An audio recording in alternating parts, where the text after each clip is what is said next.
Over the past 365 days, our WHYLAB lab has tested the screens of more than 110 smartphones, ranging from foldable flagships worth tens of thousands of yuan to budget-friendly models costing just a few hundred. In this video, we want to use real test data to show you whether smartphone screens have improved over the past year. While these phones may not get a lot of attention, many of the best-selling models in the 1,000-yuan range. How is their screen quality now? If you want to know whether smartphone screens have improved, just take a look at the flagship products from the major manufacturers and you'll get a general idea. First, in terms of specifications, among the 50 flagship products we tested last year, 1.5K resolution screens accounted for 76%, while 2K resolution screens made up just over 20%. There were even 2 flagship models still using 1080p screens, which is a bit underwhelming to say the least. Except for the Redmi K80 series, most of the models using 2K screens are Pro and Ultra flagships, while the standard versions only have 1.5K.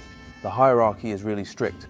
In terms of actual screen test data, among these 50 models, the one with the highest brightness is the Huawei Mate 70 RS Extraordinary Master, which uses a dual-layer OLED. Its maximum manual brightness is close to 1,000 nits, and its full screen peak brightness reaches 2,200 nits.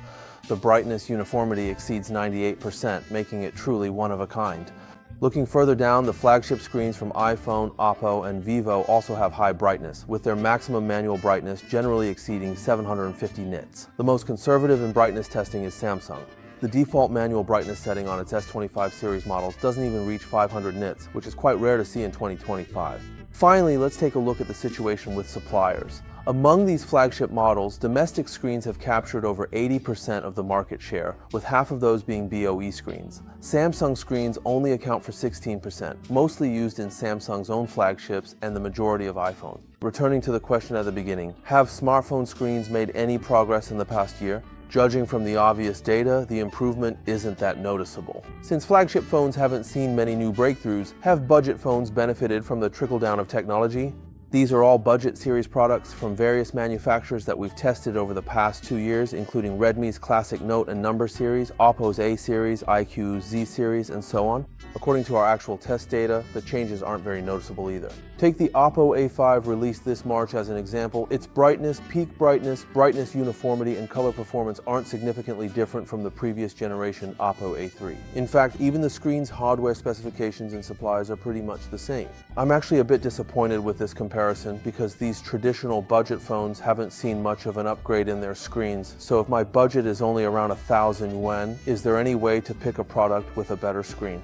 In fact, thanks to government subsidies this year, many mid-range products have also dropped into the budget phone price range. So how do their screens measure up? Let's take the iQOO Z10 Turbo, Realme Neo 7 SE, and Redmi Turbo 4, 3 models equipped with the Dimensity 8200 chip, as examples. They all feature 1.5K flat displays. The iQOO Z10 Turbo has a 6.78-inch Huaxing C9 Plus screen with a 144Hz refresh rate. The Realme Neo 7 SE has a 6.78-inch 8T LTPO flat display with a 120Hz refresh rate supplied by Tianma, and the Redmi Turbo 4 has a 6.67-inch 120Hz Huaxing optoelectronics flat display. If you compare the data of these 3 phones with those of traditional budget phones, apart from the Redmi Turbo 4's brightness being slightly weaker, the other 2 models' specs almost completely outclass those of conventional budget phones. Even though they're all OLED screens, both the Z10 Turbo and Neo 7 SE can reach a manual maximum brightness of around 700 nits and a peak brightness of over 1,500 nits. In contrast, traditional budget phones only have a manual maximum brightness of 600 nits and a peak brightness just over 1,000 nits. In terms of color accuracy, traditional budget phones generally have a P3 delta E of around 5, while all 3 of these models achieve below 4. The Turbo 4's P3 delta E can even reach as low as 2.19. The lower the delta E value, the better the color accuracy. In addition to being far ahead in traditional optical quality, these 3 phones also show a qualitative leap in key eye protection metrics compared to traditional budget phones. This might also be the parameter that traditional LCD enthusiasts care about the most. In the past, people used to say that OLED screens were bad for the eyes, largely because many budget phones used OLED screens with low-frequency PWM dimming, and their blue light data was poor, with a high proportion of harmful blue light. For users sensitive to eye strain, using them for long periods was indeed uncomfortable. Now, with today's budget phones, you no longer have to worry about this issue.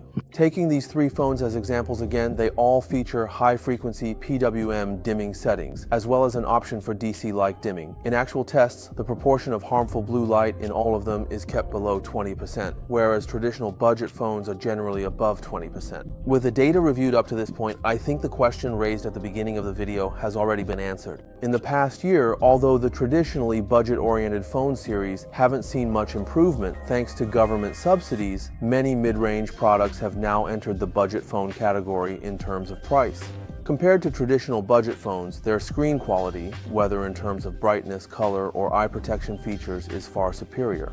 From now on, you can use these criteria when choosing a budget phone screen. 1.5K resolution, 120 Hz refresh rate, eye protection prioritized with high-frequency PWM dimming, plus hardware-level low blue light, a tested manual maximum brightness of over 600 nits, and peak brightness exceeding 1,200 nits. The first 3 basic parameters can be found directly on the promotional pages, while the actual measured data can be checked in our WHYLAB mini program with the same name. Alright, that's all for this video. If you found it helpful, feel free to follow, like, save, and share. This is WHYLAB, I'm Shahran. See you in the next video.